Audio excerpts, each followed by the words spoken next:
ব্রাহ্মণবাড়িয়ার বাঞ্চারামপুর, নবীনগর ও কুমিল্লার হোমনা উপজেলার ৪৩টি শিক্ষা প্রতিষ্ঠানের ৬,১৮০ জন শিক্ষার্থীর মাঝে পবিত্র কুরআন শরীফ বিতরণ করেছে দেশের শীর্ষ শিল্প প্রতিষ্ঠান বসুন্ধরা গ্রুপ। ৮ ফেব্রুয়ারি রবিবার ব্রাহ্মণবাড়িয়ার নবীনগরের Rabeya memorial girls school and কলেজে আনুষ্ঠানিকভাবে কোরআন শরীফ বিতরণ করা হয়। অনুষ্ঠানে প্রায় ২০০-র বেশি শিক্ষার্থী উপস্থিত ছিল।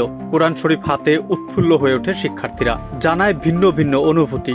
দুপুর ১২টায় প্রতিষ্ঠানের অডিটোরিয়ামে প্রধান শিক্ষক মোহাম্মদ আমির ফয়সালের সভাপতিত্বে বাঞ্চারামপুর সরকারি কলেজের প্রভাষক মোহাম্মদ চানমিয়া সরকারের সঞ্চালনায় অনুষ্ঠানে উপস্থিত ছিলেন Islamic research and development coordinator to chairman Bashundhara group Mohammad Abu Taiyab, Bashundhara গ্রুপের উপদেষ্টা ময়নাল হোসেন চৌধুরী, সলিমগঞ্জ ডিগ্রি কলেজের অধ্যক্ষ গোলাম মাওলা খান দীপু, বসুন্ধরা শুভ সংঘের পরিচালক জাকারিয়া জামান, বসুন্ধরা ফাউন্ডেশনের ডিজিএম মাইনুল কবির, বাঞ্চারামপুর সোবানিয়া ইসলামিয়া সিনিয়র ফাজিল মাদ্রাসার অধ্যক্ষ মোহাম্মদ রুহুল আমিন আবদুল্লাহ, বসুন্ধরা ফাউন্ডেশনের ব্যবস্থাপক মোশাররফ হোসেন সহ স্কুলের শিক্ষকবৃন্দ।